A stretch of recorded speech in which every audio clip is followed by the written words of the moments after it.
ਸਾਰਿਆਂ ਤੋਂ ਵੱਧ ਇਹਨਾਂ ਦੀ ਜ਼ਿੰਦਗੀ ਦੇ ਵਿੱਚ ਰਿਹਾ ਤਾਂ ਕੋਈ ਮਿੱਠੂ ਸਿੰਘ ਤੇ ਗੁਰਜੰਟ ਸਿੰਘ ਰਹੇ ਆ।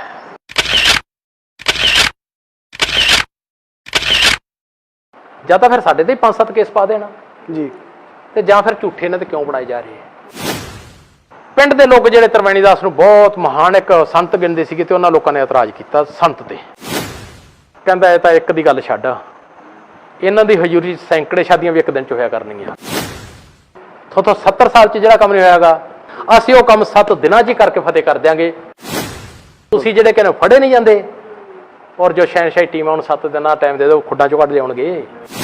ਇੱਕ ਬਹੁਤ ਵੱਡਾ ਫੰਕਸ਼ਨ ਕਰਿਆ ਗਿਆ ਜਦੋਂ ਇਹ ਘਰੇ ਲਿਆਂਦੇ ਗਏ, ਨਾਮ ਰੱਖਿਆ ਗਿਆ, ਨਾਮ ਤੋਂ ਬਾਅਦ ਫੰਕਸ਼ਨ ਕੀਤਾ ਗਿਆ ਜੀ। ਉਹਦੇ ਵਿੱਚ ਸਾਰਾ ਪਿੰਡ ਸੀਗਾ, ਕੁਛ ਇਹਨਾਂ ਦੇ ਬੈਕ ਸਾਈਡ ਤੋਂ ਜਿਹੜੇ ਰਾਮੇ ਤੋਂ ਸੀਗੇ, ਸ਼ਾਇਦ ਤੁਹਾਡੇ 'ਚੋਂ ਕੋਈ ਜਾਂਦਾ ਹੋਵੇ, ਆਤਮਾਰਾਮ ਵਾਗੀ ਹੁੰਦਾ ਸੀ ਸਟੇਜ ਸੈਕਟਰੀ ਪਰਮਪਿਤਾ ਦਾ। ਜੀ ਬਿਲਕੁਲ ਬਿਲਕੁਲ ਹਾਂਜੀ ਹਾਂਜੀ। ਉਹਦੇ ਬਾਪ ਦਾ ਨਾਮ ਭਾਨਾਰਾਮ ਹੁੰਦਾ ਸੀਗਾ, ਭਾਨਾਰਾਮ ਪੰਡਤ ਜੀ। ਤੇ ਜਦੋਂ ਇਹ ਦਾਦਾ ਜੀ ਉੱਥੇ ਰਾਮੇ ਰਹਿੰਦੇ ਹੁੰਦੇ ਸੀਗੇ ਤਾਂ ਉਹ ਪੰਡਤ ਦੀ ਆਉਣੀ ਜਾਣੀ ਦਾਦਾ ਜੀ ਨਾਲ ਸੀਗੀ। ਤਾਂ ਦਾਦਾ ਜੀ ਨੇ ਉਹ ਪੰਡਤ ਨੂੰ ਵੀ ਕਿਹਾ ਭਾਈ ਸਾਡੇ ਘਰੇ ਏਡਾ ਵੱਡਾ ਫੰਕਸ਼ਨ ਰੱਖਿਆ ਪੋਤੇ ਦੀ ਖੁਸ਼ੀ 'ਚ, ਤੇ ਤੁਸੀਂ ਵੀ ਆਓ। ਉਹ ਭਾਨਾਰਾਮ ਪੰਡਤ ਵੀ ਆ ਗਿਆ। ਭਾਨਾਰਾਮ ਜਿਹੜਾ ਪੰਡਤ ਸੀ ਉਹ ਸ਼ਾਸਤਰਾਂ ਦਾ ਬਹੁਤ ਮਾਹਰ ਸੀਗਾ। ਉੱਥੇ ਕੀ ਹੋਇਆ ਕਿ ਜਦੋਂ ਤਰਵੈਣੀ ਦਾਸ ਸੰਤ ਨੂੰ ਵੀ ਸੱਦਿਆ ਗਿਆ, ਜੀ ਆ ਜਾਓ ਜੀ ਤੁਸੀਂ ਭੋਗ ਲਾਓ, ਤਾਂ ਮਹਾਰਾਜ ਜੀ ਪਾਲਣੇ 'ਚ ਪਏ ਹਨ ਪਿੰਗੇ 'ਚ, ਉਦੋਂ 1.5 ਮਹੀਨੇ ਦੇ। ਉਹਨੇ ਆ ਕੇ ਇਹਨਾਂ ਦੇ ਚਿਹਰੇ ਤੋਂ ਕੱਪੜਾ ਚੱਕਿਆ, ਪੂਰਾ ਗੌਰ ਨਾਲ ਇਹਨਾਂ ਦਾ ਦਰਸ਼ਨ ਮੇਲਾ ਕੀਤਾ। ਉਸ ਤੋਂ ਬਾਅਦ 'ਚ ਇਹਨਾਂ ਦੇ ਚਰਨਾਂ 'ਚ ਬਹਿ ਕੇ ਤੇ ਉਹਨੇ ਪਾਲਣੇ ਦੇ ਇਹਨਾਂ ਦੇ ਚਰਨਾਂ ਤੇ ਸਿਰ ਰੱਖਤਾ ਉਹ ਤਰਵੈਣੀ ਦਾਸ ਨੇ। ਪਿੰਡ ਦੇ ਲੋਕ ਜਿਹੜੇ ਤਰਵੈਣੀ ਦਾਸ ਨੂੰ ਬਹੁਤ ਮਹਾਨ ਇੱਕ ਸੰਤ ਗਿਣਦੇ ਸੀਗੇ ਤੇ ਉਹਨਾਂ ਲੋਕਾਂ ਨੇ ਇਤਰਾਜ਼ ਕੀਤਾ ਸੰਤ ਤੇ, ਵੀ ਇਹ ਤਾਂ ਇੱਕ ਲੰਬਰਦਾਰਾਂ ਦਾ ਪੋਤਾ ਹੈ ਯਾਰ, ਛੋਟਾ ਜਿਹਾ 1.5 ਮਹੀਨੇ ਦਾ ਹੈ, ਤੇ ਅਸੀਂ ਤੁਹਾਨੂੰ ਇੰਨੀ ਮਹਾਨ ਆਤਮਾ ਇੱਕ ਸੰਤ ਗਿਣਦੇ ਹਾਂ ਇਲਾਕੇ ਦਾ, ਤੇ ਤੁਸੀਂ ਨੰਬਰਦਾਰਾਂ ਦੇ ਲੜਕੇ ਤੇ ਤਾਂ ਯਾਰ ਤੁਸੀਂ ਹੱਦ ਹੀ ਕਰਤੀ, ਵੀ ਤੁਸੀਂ ਇੱਥੇ ਆ ਕੇ ਇਹਨਾਂ ਦੇ ਚਰਨਾਂ ਤੇ ਸਿਰ ਹੀ ਰੱਖਤਾ ਜੀ। ਉਹ ਕਹਿਣ ਲੱਗੇ ਭਾਈ ਇਹ ਆਪਣੀ ਆਪਣੀ ਨਿਗਾਹ ਦਾ ਫਰਕ ਹੈ, ਤੁਹਾਡੀ ਨਿਗਾਹ 'ਚ ਇੱਕ ਨੰਬਰਦਾਰ ਦਾ ਪੋਤਾ ਹੈ, ਮੇਰੀ ਨਿਗਾਹ 'ਚ ਉਹ ਕੁੱਲ ਮਾਲਕ ਦੁਨੀਆ ਤੇ ਆ ਕੇ ਹੈ, ਦੁਨੀਆ ਨੂੰ ਤਾਰਨ ਹਾਰਿਆ ਹੈ, ਮੈਂ ਉਹਨਾਂ ਨੂੰ ਸਜਦਾ ਕੀਤਾ, ਇਹ ਉਹ ਹੈ ਜੀ। ਕਿਉਂਕਿ ਸੰਤਾਂ ਨੂੰ ਤਾਂ ਸਭ ਕੁਝ ਪਤਾ ਹੀ ਹੁੰਦਾ। ਹਾਂ, ਜਦੋਂ ਉਹਨੇ ਇਹ ਗੱਲ ਕਹੀ ਤਾਂ ਬਹੁਤ ਸਾਰੇ ਪਿੰਡ ਦੇ ਲੋਕਾਂ ਨੇ ਵਿਰੋਧ ਕੀਤਾ ਇਸ ਦਾ ਜੀ। ਉਹ ਕਹਿਣ ਲੱਗੇ ਭਾਈ ਇਹ ਤਾਂ ਟਾਈਮ ਦੱਸੂਗਾ। ਉਸ ਤੋਂ ਬਾਅਦ ਦਾਦਾ ਜੀ ਨੂੰ ਸੱਦ ਲਿਆ ਗਿਆ, ਮਾਤਾ ਜੀ ਨੂੰ ਸੱਦ ਲਿਆ ਗਿਆ, ਬਾਪੂ ਜੀ ਨੂੰ ਸੱਦ ਲਿਆ ਗਿਆ ਉੱਥੇ ਹੀ। ਤਾਂ ਦਾਦਾ ਜੀ ਨੂੰ ਕਹਿਣ ਲੱਗੇ, ਬਾਪੂ ਜੀ ਨੂੰ ਕਹਿਣ ਲੱਗੇ, ਮਾਤਾ ਜੀ ਨੂੰ, ਵੀ ਇੱਕ ਤਾਂ ਇਹਨਾਂ ਦੇ 6-6 ਮਹੀਨੇ ਤੋਂ ਫੋਟੋ ਕਰਾਉਂਦੇ ਰਹਿਣਾ ਹੈ, ਇੱਕ 6 ਮਹੀਨੇ ਬਾਅਦ ਹਾਂ ਇਹਨਾਂ ਦੀ ਫੋਟੋ ਖਿਚਾਉਂਦੇ ਰਹਿਣਾ ਹੈ, ਔਰ ਇਹਨਾਂ ਦੀ ਕੋਈ ਵੀ ਗੱਲ ਤੁਸੀਂ ਅੱਗੋਂ ਕਿੰਤੂ ਪ੍ਰੰਤੂ ਨਹੀਂ ਕਰਨੀ, ਜੋ ਕਹਿਣ ਸੱਤ ਕਰਕੇ ਮੰਨਣਾ ਹੈ ਜੀ। ਨੰਬਰਦਾਰ ਭੁਲੇਖੇ 'ਚ ਨਾ ਰਹੇ ਜੀ। ਇਹ 23 ਸਾਲ ਤੱਕ ਤੁਹਾਡੇ ਘਰੇ ਰਹਿਣਗੇ, 23 ਸਾਲ ਤੋਂ ਬਾਅਦ ਤੁਹਾਡੇ ਘਰੇ ਨਹੀਂ ਰਹਿਣਗੇ। ਤੇ ਜਿਹੜੇ ਮਹਾਰਾਜ ਦੇ ਦਾਦਾ ਜੀ ਸੀ ਉਹ ਇੱਕਦਮ ਉਹ ਤਰਵੈਣੀ ਦਾਸ ਨੂੰ ਕਹਿਣ ਲੱਗੇ, ਜੀ ਅਸੀਂ ਤਾਂ ਸੁੱਖਾਂ ਸੁੱਖ ਦੇਣ ਤਾਂ ਪੋਤਾ ਲਿਆ ਤੇ ਕੀ 23 ਸਾਲ ਵਾਸਤੇ ਹੀ? ਉਹ ਕਹਿਣ ਲੱਗੇ ਨਹੀਂ ਨੰਬਰਦਾਰਾ ਘਬਰਾ ਨਾ, 23 ਸਾਲ ਬਾਅਦ ਕਿਸੇ ਡਿਊਟੀ ਦੇ ਵਾਸਤੇ ਆਏ, ਉਹ ਡਿਊਟੀ ਤੇ ਚਲੇ ਜਾਣਗੇ। ਉਹ ਕਹਿੰਦਾ ਜੀ ਫਿਰ ਇਹੋ ਜਿਹੀ ਕਿਹੜੀ ਡਿਊਟੀ ਇਹਨਾਂ ਦੀ? ਉਹ ਕਹਿਣ ਲੱਗੇ ਦੁਨੀਆ ਤਾਰਨ ਵਾਸਤੇ ਆਏ ਹੈ, ਕੁੱਲ ਮਾਲਕ ਨੇ ਤੁਹਾਡੇ ਘਰੇ ਜਨਮ ਲਿਆ, ਇਹਨਾਂ ਦੀ ਜੋ ਇਹ ਕਹਿਣੋ ਸੱਤ ਕਰਕੇ ਮੰਨਣਾ, ਇਹਨਾਂ ਦੀ ਅੱਗੋਂ ਗੱਲ ਨਹੀਂ ਟਾਲਣੀ। 23 ਸਾਲ ਤੱਕ ਤੁਹਾਡੇ ਘਰੇ ਰਹਿਣਗੇ, 23 ਸਾਲ ਤੋਂ ਬਾਅਦ ਤੁਹਾਡੇ ਘਰੇ ਨਹੀਂ ਰਹਿਣਗੇ, ਇਹ ਆਪਦੇ ਉਸ ਸਥਾਨ ਤੇ ਜਾਂਦੇ ਰਹਿਣਗੇ ਜਿਹਦੇ ਵਾਸਤੇ ਇਹ ਆਏ ਹੈ। ਤੁਹਾਡਾ ਤਾਂ ਚੰਗੇ ਕਰਮ ਹੈ, ਤੁਸੀਂ ਇਹਨਾਂ ਦੀ ਸੇਵਾ ਕਰੋ। ਉਹ ਗੱਲ ਚੱਲਦਾ ਚੱਲਦਾ, ਕਿਉਂਕਿ ਉੱਥੋਂ ਇੱਕ ਇਹ ਬਹੁਤ ਵੱਡਾ ਸਾਰਾ ਸੀਸਾ ਹੋ ਗਿਆ ਸੀਗਾ ਵੀ ਇਹ ਕੋਈ ਮਹਾਨ ਆਤਮਾ ਹੈ। ਚਲੋ ਚੱਲਦਿਆਂ ਚੱਲਦਿਆਂ ਤੇ ਕੀ ਹੋਇਆ ਕਿ ਉੱਥੇ ਹੀ ਉਸੇ ਦਿਨ ਕਿਸੇ ਗਰੀਬ ਘਰ ਦੀ ਲੜਕੀ ਦੀ ਸ਼ਾਦੀ ਰੱਖੀ ਗਈ ਸੀਗੀ। ਉਹ ਸ਼ਾਦੀ ਇੰਨੀ ਧੂਮਧਾਮ ਨਾਲ ਤਾਂ ਨਹੀਂ ਸੀਗੀ, ਲੇਕਿਨ ਨੋਰਮਲ ਤੌਰ ਤੇ ਉਹ ਸ਼ਾਦੀ ਕੀਤੀ ਗਈ ਸੀਗੀ ਕਿਸੇ ਗਰੀਬ ਘਰ ਦੀ। ਉੱਥੇ ਭਾਨਾਰਾਮ ਪੰਡਤ ਨੇ ਕਹਿਤਾ ਸੰਤ ਤਰਵੈਣੀ ਦਾਸ ਨੂੰ, ਕਹਿੰਦਾ ਯਾਰ ਨੰਬਰਦਾਰਾਂ ਦੇ ਘਰੇ ਐਡਾ ਵੱਡਾ ਫੰਕਸ਼ਨ ਸੀ ਤੇ ਵਿੱਚ ਗਰੀਬ ਘਰ ਦੀ ਇੱਕ ਕੁੜੀ ਦੀ ਸ਼ਾਦੀ ਜੀ ਹੋ ਰਹੀ, ਇਹਨਾਂ ਨੇ ਯਾਰ ਵਿੱਚ ਹੋਰ ਕਰਤਾ ਕੰਮ ਜਾ। ਸੰਤ ਤਰਵੈਣੀ ਦਾਸ ਬੋਲਦਾ ਹੈ, ਕਹਿੰਦਾ ਇਹ ਤਾਂ ਇੱਕ ਦੀ ਗੱਲ ਛੱਡ,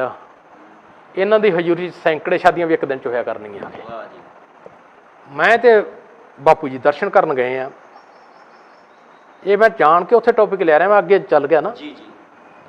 ਤਾਂ ਆਦੀਵਾਸੀ ਜਦੋਂ ਸੱਦੇ ਗਏ ਜਨਵਰੀ ਮਹੀਨੇ ਤੇ, ਮੈਂ ਤੇ ਬਾਪੂ ਜੀ ਬੈਠੇ ਆ ਹਜ਼ੂਰ ਪਿਤਾ ਜੀ ਸਟੇਜ ਤੇ ਬੈਠੇ ਆ, ਤੇ ਜਦੋਂ ਆਦੀਵਾਸੀ ਸਦਕੇ ਤੇ ਲੈਣਾ ਲਵਾਈਆਂ ਗਈਆਂ, ਉਹ 100 ਤੋਂ ਸ਼ਾਇਦ ਉੱਪਰ ਸੀ ਉਹ ਸ਼ਾਦੀਆਂ। ਉਹ ਜਦੋਂ ਉਹ ਹਾਰ ਪਾਏ ਤਾਂ ਬਾਪੂ ਜੀ ਕਹਿਣ ਲੱਗਿਆ ਜੋ ਵਚਨ ਵੀ ਸੱਚਾ ਹੋ ਗਿਆ। ਮਾਂ ਜੀ ਕੀ ਵਚਨ ਸੀਗਾ? ਕਹਿੰਦੇ ਉੱਥੇ ਇੱਕ ਸ਼ਾਦੀ ਹੋਈ ਸੀਗੀ, ਉਹ ਭਾਨਾਰਾਮ ਨੇ ਪੁੱਛਿਆ ਸੀਗਾ ਤੇ ਤਰਵੈਣੀ ਦਾਸ ਨੇ ਕਿਹਾ ਸੀ ਜਿੱਥੇ ਇਹ ਹੋਇਆ ਕਰਨੇ ਸੈਂਕੜੇ ਹੋਇਆ ਕਰਨੇ ਇੱਕ ਦਿਨ 'ਚ ਹੀ, ਅੱਜ ਉਹ ਵਚਨ ਹੀ ਪੂਰਾ ਹੋ ਗਿਆ ਅੱਜ ਉਹ ਵਚਨ ਪੂਰੇ ਉਹ ਵੀ ਪੂਰਾ ਹੋ ਗਿਆ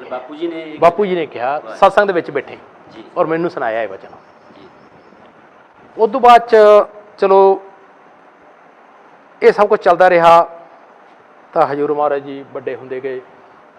ਤਾਂ ਜਿਵੇਂ ਬਾਪੂ ਜੀ ਨੇ ਡਿਊਟੀ ਲੱਗੀ ਸੀ ਬਾਪੂ ਜੀ ਹੋਰ ਲਾਡ ਪਿਆਰ ਬਾਤ ਜ਼ਿਆਦਾ ਕਰਨ ਲੱਗ ਗਏ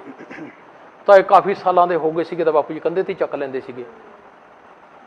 ਕਿਉਂ ਸ਼ੌਂਕ ਸੀ ਚਾਹ ਸੀ ਜੀ ਚੱਲਦਾ 17ਵੇਂ ਸਾਲ 'ਚ ਇਹਨਾਂ ਦੀ ਸ਼ਾਦੀ ਦਾ ਹੋ ਗਿਆ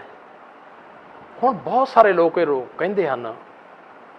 ਸਾਰਿਆਂ ਤੋਂ ਵੱਧ ਇਹਨਾਂ ਦੀ ਜ਼ਿੰਦਗੀ ਦੇ ਵਿੱਚ ਰਿਹਾ ਤਾਂ ਕੋਈ ਮਿੱਠੂ ਸਿੰਘ ਤੇ ਗੁਰਜੰਟ ਸਿੰਘ ਰਹੇ ਜੀ ਅਗਰ ਕੋਈ ਇਹਨਾਂ ਦੀ ਭਰਪੂਰ ਜ਼ਿੰਦਗੀ ਦੇ ਵਿੱਚ ਕੋਈ ਇਹਨਾਂ ਦੀ ਜ਼ਿੰਦਗੀ 'ਚ ਕੋਈ ਆਇਆ ਨਾ ਤਾਂ ਮਿੱਠੂ ਤੇ ਗੁਰਜੰਟ ਆਏ ਹੈ ਜੀ ਹੁਣ ਤੁਸੀਂ ਇੱਥੋਂ ਮੇਰੀ ਜਾਂ ਮਿੱਠੂ ਸਿੰਘ ਦੀ ਰਿਪੋਰਟ ਕਢਾ ਲਓ ਜੀ ਸਾਡੇ ਤੇ ਕਿਸੇ ਪਟਵਾਰੀ ਦੀ ਐਪਲੀਕੇਸ਼ਨ ਵੀ ਨਹੀਂ ਹੋਣੀ ਗੀ ਮਿੱਠੂ ਸਿੰਘ ਤੇ ਨਾ ਗੁਰਜੰਟ ਤੇ ਜ਼ਿੰਦਗੀ 'ਚ ਅਸੀਂ ਕੋਈ ਨਸ਼ਾ ਟੱਚ ਨਹੀਂ ਕੀਤਾਗਾ ਸਿਨੇਮਾ ਸਰਕਸ ਨਹੀਂ ਦੇਖਿਆਗਾ ਔਰ ਅੱਜ ਸ਼ਰਾਰਤੀ ਲੋਕਾਂ ਨੇ ਇਹਨਾਂ ਤੇ ਕੋਈ ਕਸਰ ਨਹੀਂ ਛੱਡੀ ਜਿਹੜਾ ਕੋਈ ਕੇਸ ਬਾਕੀ ਰਹਿ ਗਿਆ ਹੋਵੇ ਜੁਆਰੀਆਂ ਨਾਲ ਜੁਆਰੀਆ ਰਹਿੰਦਾ ਹੈ ਜੀ ਚੋਰ ਨਾਲ ਚੋਰ ਰਹਿੰਦਾ ਹੈ ਸੱਟੇਬਾਜ਼ ਨਾਲ ਸੱਟੇਬਾਜ਼ ਰਹਿੰਦਾ ਹੈ ਜੀ ਬਿल्कुल ਕੀ ਜਦੋਂ ਅਸੀਂ ਇਹਨਾਂ ਦੀ ਜ਼ਿੰਦਗੀ 'ਚ ਸਭ ਤੋਂ ਵੱਧ ਅਸੀਂ ਇਹਨਾਂ ਦੀ ਜ਼ਿੰਦਗੀ 'ਚ ਰਹੇ ਹਾਂ ਜਾਂ ਤਾਂ ਫਿਰ ਸਾਡੇ ਤੇ 5-7 ਕੇਸ ਪਾ ਦੇਣਾ ਜੀ ਤੇ ਜਾਂ ਫਿਰ ਝੂਠੇ ਇਹਨਾਂ ਤੇ ਕਿਉਂ ਬਣਾਏ ਜਾ ਰਹੇ ਹੈ ਜੀ ਨਹੀਂ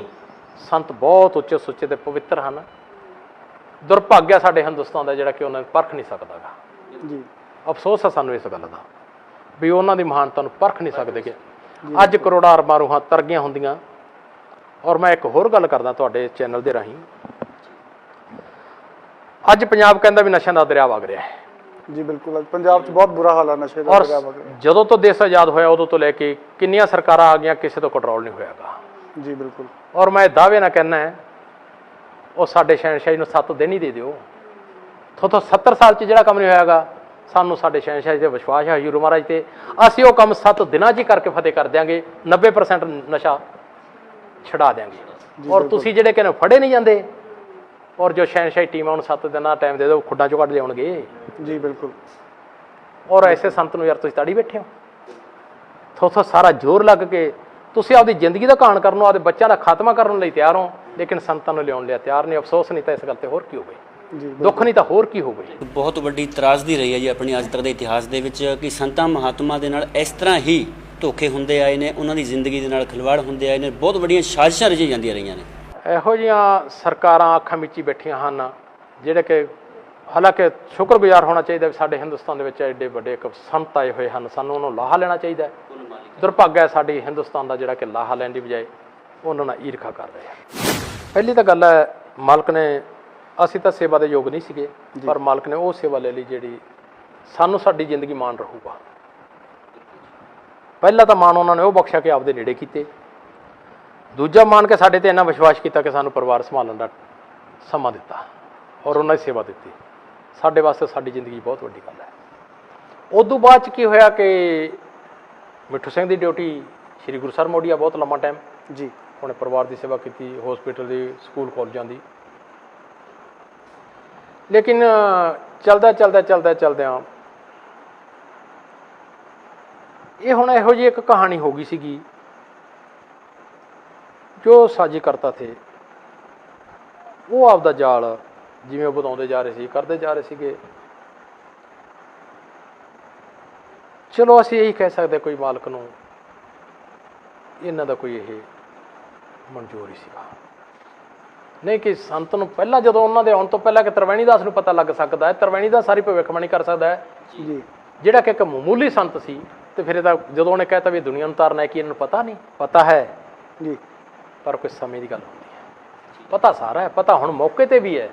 ਸਵਾਸ ਦੇ ਨਾਲ ਹੈ ਲੇਕਿਨ ਸਵਾਸ ਦੇ ਨਾਲ ਪਤਾ ਉਸ ਨੂੰ ਲੱਗੂ ਜਿਹੜਾ ਇਹਨਾਂ ਨੂੰ ਗੁਰੂ ਗਿਣਦਾ ਹੈ ਜੀ ਸਤਿਗੁਰੂ ਪੂਰਾ ਕਿਆ ਕਰੇ ਜੇ ਸਿੱਖਣ ਵਿੱਚ ਚੂਕ ਅੰਧੇ ਇੱਕ ਨਾ ਲਾਏਗੀ ਬਾਸ ਬਜਾਈ ਫੂਕ ਜੀ ਜੇ ਸ਼ੇਸ਼ੀ ਕਹਦੇ ਮੈਂ ਮੂੰਹ ਮੋੜ ਗਿਆ ਤੇਰੇ ਕਿੰਨੀ ਹੋ ਤਾਂ ਗੁਰੂ ਕੀ ਕਰੂਗਾ ਪੁੱਤੀ ਕਹਿੰਦਾ ਮੈਂ ਸੁਧਰਨ ਨੂੰ ਤਿਆਰ ਨਹੀਂ ਤਾਂ ਬਾਪ ਕੀ ਕਰੂਗਾ ਜੀ ਪੁੱਤ ਵਿਗੜ ਜੇ ਉਹ ਵੱਧ ਤੋਂ ਵੱਧ ਕੀ ਕਰੂਗਾ ਬੇਦਾਵਾ ਲਿਖ ਕੇ ਦੇ ਦੂਗਾ ਤੇ ਤਾਂ ਬੇਦਾਵਾ ਵੀ ਨਹੀਂ ਦੇ ਸਕਦੇ ਇਹ ਨਹੀਂ ਕਹਿ ਸਕਦੇ ਸ਼ਬਦ ਨਹੀਂ ਦਿੱਤਾ ਜੀ ਪਰ ਪੁੱਤ ਹੀ ਵਿਗੜ ਗਏ ਤਾਂ ਫਿਰ ਉਹਦਾ ਨਹੀਂ ਕੋਈ ਸਮਾਂ ਹੈ ਕੋਈ ਟਾਈਮ ਹੈ ਇਹ ਹਮੇਸ਼ਾ ਇਹ ਚੀਜ਼ ਨਹੀਂ ਰਹਿਣੀ ਸਮਾਂ ਆਊਗਾ ਦੇਖੋ ਤੁਸੀਂ ਜਦੋਂ ਇਹਨਾਂ ਨੂੰ ਗੱਦੀ ਦਿੱਤੀ ਹੈ ਜਿੱਦਣ ਗੱਦੀ ਦਿੰਦੇ ਹੈ ਜਿੱਦਣ ਗੱਦੀ ਦੀ ਗੱਲ ਚੱਲਦੀ ਹੈ ਬਹੁਤਿਆਂ ਨੇ ਨਾਮ ਦਿੱਤੇ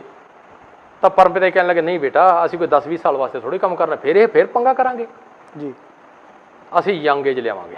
ਹੂੰ ਔਰ 60 ਸਾਲ ਉਸ ਬਾਡੀ 'ਚ ਬਹਿ ਕੇ ਕੰਮ ਕਰਨਾ ਅਸੀਂ, ਜੀ ਔਰ ਕੰਮ ਵੀ ਐਸਾ ਕਰਾਂਗੇ ਕਿ ਦੁਨੀਆਦਾਰੀ ਦੇ ਲੋਕ ਦੰਦਾਂ ਥੱਲੇ ਉਂਗਲਾਂ ਦਬਾਇਆ ਕਰਨਗੇ, ਤੂਫਾਨ ਮੇਲ ਕਰਾਂਗੇ ਕੰਮ। ਫਿਰ ਇੱਕ ਦਿਨ ਕਹਿਣ ਲੱਗੇ ਬੇਟਾ ਸਾਡੀ ਬਾਡੀ ਤਾਂ ਮਸਤਾਨਾ ਹੀ ਕੰਮ ਕਰ ਰਿਹਾ ਹੈ, ਜਿਹੜੀ ਸਤਨਾਮ ਤਾਕਤ ਦਾ ਨਾਂ ਲੈ ਕੇ ਗਿਆ, ਸਤਨਾਮ ਤਾਕਤ ਤਾਂ ਅਗਲੇ ਬਾਡੀ 'ਚ ਕੰਮ ਕਰਨਾ ਹੈ, ਤੂਫਾਨ ਮੇਲ ਤਾਕਤ ਆਊਗੀ ਔਰ ਪਹਾੜ ਵੀ ਟਕਰਾਊਗਾ ਤਾਂ ਚਕਣਾ ਚੂਰ ਹੋ ਜਾਊਗਾ ਔਰ ਐਸਾ ਮੂੰਹ ਤੋੜ ਜਵਾਬ ਦਿਆ ਕਰਨਗੇ ਕਿਸੇ ਦੀ ਮਾਂ ਦੀ ਤਾਕਤ ਨਹੀਂ ਉਹ ਦੂਜਾ ਸਵਾਲ ਕਰਨ ਦੀ ਵੀ ਆ। ਇਹ ਬਬਰ ਸ਼ੇਰ ਬਣਾ ਕੇ ਜਾਵਾਂਗੇ ਬੇਟਾ, ਕੋਈ ਮਾਮੂਲੀ ਗੱਲ ਨਹੀਂ ਆ ਕਿ। ਤਾਂ ਜਦੋਂ ਗੱਦੀ ਬਖਸ਼ ਕੇ ਇਹਨਾਂ ਨੂੰ 60 ਸਾਲ ਦਾ ਹੁਕਮ ਲੱਗਿਆ ਜੀ ਧਰਤੀ ਸਮਾਨ ਤਾਂ ਪੜ ਸਕਦੇ ਆ, ਤਾਂ 60 ਸਾਲ ਕੰਮ ਕਰਨਗੇ, ਤਾਂ ਹਜੇ ਹੋਈ 30 ਸਾਲ ਹੈ ਜੀ ਹਜੇ ਟਾਈਮ ਬਹੁਤ ਪਿਆ ਇਹਨਾਂ ਦਾ। ਕੁਛ ਵੀ ਨਹੀਂ ਹੋਇਆ, ਜਦੋਂ ਮਰਜ਼ੀ ਸੁਧਾਰ ਲੈਣਗੇ ਹੈ। ਚੱਲ ਠੀਕ ਹੈ, ਕੁਛ ਰੂਹਾਂ ਭਾਗਾਂ ਵਾਲੀਆਂ ਹੁੰਦੀਆਂ ਜਿਨ੍ਹਾਂ ਨੂੰ ਕੋਈ ਸੇਵਾ ਮਿਲਣੀ ਹੁੰਦੀ ਹੈ, ਉਹ ਆਪਦਾ ਮਾੜਾ ਅਫਸੋਸ ਕਿ ਉਹ ਸਭ ਕੁਝ ਦੇਖਦਿਆਂ ਹੋਇਆ ਵੀ ਸਭ ਕੁਝ ਉਹਨਾਂ ਦੇ ਸਾਹਮਣੇ ਹੋਇਆ, ਅਫਸੋਸ ਇਸ ਚੀਜ਼ ਦਾ ਜਿਹੜਾ ਉਹ ਅੱਜ ਇਸ ਚੀਜ਼ ਨੂੰ ਗੌਰ ਨਹੀਂ ਕਰ ਰਹੇ। ਅਫਸੋਸ ਹੈ ਤਾਂ ਆਪਣੇ ਮਿੱਤਰ ਆਪਣੇ ਪਰਿਵਾਰ 'ਚੋਂ ਹੈ, ਜੀ ਬਿਲਕੁਲ ਆਪਣਾ ਹੀ ਪਰਿਵਾਰ ਦੇ ਕਤਰੇ ਹੈ। ਜੀ ਬਿਲਕੁਲ ਅਫਸੋਸ ਵੀ ਉਹਨਾਂ ਤੇ ਇਸੇ ਕਰਕੇ ਹੈ। ਕੁਛ ਉਹਨਾਂ 'ਚੋਂ ਚੰਨ ਬੰਦੇ ਹੈਗੇ ਜਿਨ੍ਹਾਂ ਨਾਲ ਸਾਡਾ ਬੈੱਡ ਵੀ ਸਾਂਝੇ ਹੁੰਦੇ ਸੀਗੇ, ਇੱਕ ਕਮਰੇ ਦੇ 6 ਜਣੇ ਹੁੰਦੇ ਸੀ, ਅਸੀਂ ਜੀ ਸੌਂਦੇ ਹੁੰਦੇ ਸੀਗੇ। ਤਾਂ ਪਰ ਉਹ ਸਾਡੇ ਮਿੱਤਰਾਂ ਤੇ ਸਾਨੂੰ ਅਫਸੋਸ ਵੀ ਇਸ ਚੀਜ਼ ਦਾ ਹੀ ਹੈ ਵੀ ਨਹੀਂ, ਰਾਹ ਛੱਡ ਕੇ ਕੁਰਾਹੇ ਪੈਣਾ ਖਾਉਣੇ ਨੇ ਠੁੱਡੇ। ਤਾਂ ਪਰਮਪਿਤਾ ਨੇ ਸਾਨੂੰ 64 ਦੇ ਵਿੱਚ ਕਵਾਲੀ ਲਿਖਤੀ ਸੀਗੀ। ਜੇ ਸਮਾਂ ਨਾ ਹੁਣ ਕਈ ਵਾਰੀ ਆਉਂਦਾ ਹੈ, ਤੁਸੀਂ ਪੁੱਛਿਆ ਕਿ ਇਹਨੂੰ ਪਤਾ ਨਹੀਂ ਸੀ, ਸਾਨੂੰ 64 'ਚ ਹੀ ਪਤਾ ਸੀਗਾ, ਪਰਮਪਿਤਾ ਨੂੰ ਪਤਾ ਸੀਗਾ ਅੱਜ ਵਾਲੇ ਸਮੇਂ ਦਾ, ਉਹ ਲਿਖ ਕੇ ਗਏ। ਮੈਂ ਤੁਹਾਨੂੰ ਦੁਹਰਾ ਕੇ ਦੱਸ ਦਿੰਦਾ ਜੀ 65 ਦੇ ਵਿੱਚ ਲਿਖਿਆ ਇਹ ਕਵਾਲੀ ਲਿਖੀ ਹੈ। ਸਤਿਗੁਰ ਦੇ ਦਰ ਤੋਂ ਦੂਰ ਹੋਇਆ ਗੁਰੂ ਸਿੱਖ ਵੀ ਅਵਾਰਾ ਹੋ ਜਾਂਦਾ, ਹੱਸਦਾ ਵਸਦਾ ਜੀਵਨ ਵੀ ਦੋ ਜਕ ਦਾ ਨਜ਼ਾਰਾ ਹੋ ਜਾਂਦਾ ਹੈ। ਤੇ ਗੰਦਗੀ ਵਿੱਚ ਭਰੀਆਂ ਉਂਗਲਾਂ ਦਾ ਗੱਲ ਗੱਲ ਤੇ ਇਸ਼ਾਰਾ ਹੋ ਜਾਂਦਾ। ਜੀ ਬਿਲਕੁਲ ਗੰਗਾ ਜਲ ਛਪੜਾਂ ਵਿੱਚ ਡਿੱਗ ਕੇ ਸੜ ਕੇ ਨਕਾਰਾ ਹੋ ਜਾਂਦਾ। ਗੰਗਾ ਜਲ ਅਗਲਾ ਮੱਥੇ ਨੂੰ ਲਾਉਂਦਾ ਹੈ, ਜਦੋਂ ਅਗਲਾ ਆਸ਼ਰਮ ਦੇ ਵਿੱਚ ਪਿਤਾ ਜੀ ਦੇ ਹੁਕਮ 'ਚ ਹੁੰਦਾ ਅਗਲਾ ਪੈਰ ਚੁੰਮਦਾ ਹੈ। ਜੀ ਉਹੀ ਸ਼ਿਸ਼ ਜਦੋਂ ਮਰਜ਼ੀ ਨਾਲ ਆਪਦੀ ਮਨਮਤੇ ਨਾਲ ਚੱਲ ਪੈਂਦੇ ਫਿਰ ਉਹ ਪਾਣੀ ਛੱਪੜ 'ਚ ਡਿੱਗਦਾ ਹੈ ਬੂੰਦਾਂ ਦੇ ਰਾਹੀਂ।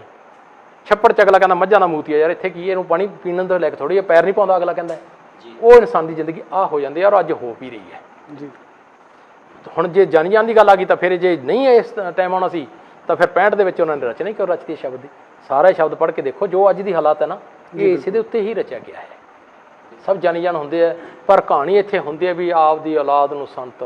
ਚਾਹੁੰਦੇ ਹਨ ਵੀ ਟਾਈਮ ਦਿੰਦੇ ਆਉਂਦੇ ਸ਼ਾਇਦ ਸ਼ਾਇਦ ਸ਼ਾਇਦ ਜੀ ਹੈ। ਤੇ ਅੰਕਲ ਜੀ ਥੋੜ੍ਹਾ ਜਿਹਾ ਨਾ ਟੌਪਿਕ ਨੂੰ ਅਸੀਂ ਚੇਂਜ ਕਰਨਾ ਚਾਹਾਂਗੇ, ਕਿਉਂਕਿ ਸਾਨੂੰ ਵੀ ਬੜਾ ਮਾਣ ਮਹਿਸੂਸ ਕਰਦੇ ਹਾਂ ਅਸੀਂ ਅੱਜ ਤੁਹਾਡੇ ਨਾਲ ਗੱਲਾਂ ਕਰਨ ਦਾ ਮੌਕਾ ਸਾਂਝਾ ਮਿਲ ਰਿਹਾ ਹੈ। ਸੋ ਜਿਸ ਤਰ੍ਹਾਂ ਹਜ਼ੂਰ ਪਿਤਾ ਜੀ ਦੇ ਬਚਪਨ ਬਾਰੇ ਥੋੜ੍ਹਾ ਜਿਹਾ ਹੋਰ ਚਾਨਣਾ ਪਾਓ ਕਿ ਉਹਨਾਂ ਨੇ ਸਾਨੂੰ ਪਤਾ ਲੱਗਿਆ ਵੀ ਜਿਸ ਤਰ੍ਹਾਂ ਕਿਹਾ ਜਾਂਦਾ ਕਿ ਬਹੁਤ ਬਲਸ਼ਾਲੀ ਹੁੰਦੇ ਸੀ ਬਚਪਨ ਦੇ ਵਿੱਚ ਹੀ, ਬਹੁਤ ਕੁਝ ਉਹਨਾਂ ਬਾਰੇ ਤੁਸੀਂ ਕੁਝ ਚਾਨਣਾ ਪਾਓ ਕਿ ਉਹਨਾਂ ਦਾ ਜੋ ਬਚਪਨ ਦਾ ਉਹ ਕਿਸ ਤਰ੍ਹਾਂ ਦੀ ਖੇਡਾਂ ਖੇਡਦੇ ਸੀ, ਕਿਸ ਤਰ੍ਹਾਂ ਦਾ ਉਹਨਾਂ ਦਾ ਬਚਪਨ ਰਿਹਾ, ਕਿਸ ਤਰ੍ਹਾਂ ਦਾ ਕੀ ਉਹ ਸਿਸਟਮ ਬਾਰੇ ਥੋੜ੍ਹਾ ਜਿਹਾ ਤੁਸੀਂ ਵਿਸਤਾਰ ਨਾਲ ਦੱਸੋ ਸੰਗਤ ਨੂੰ।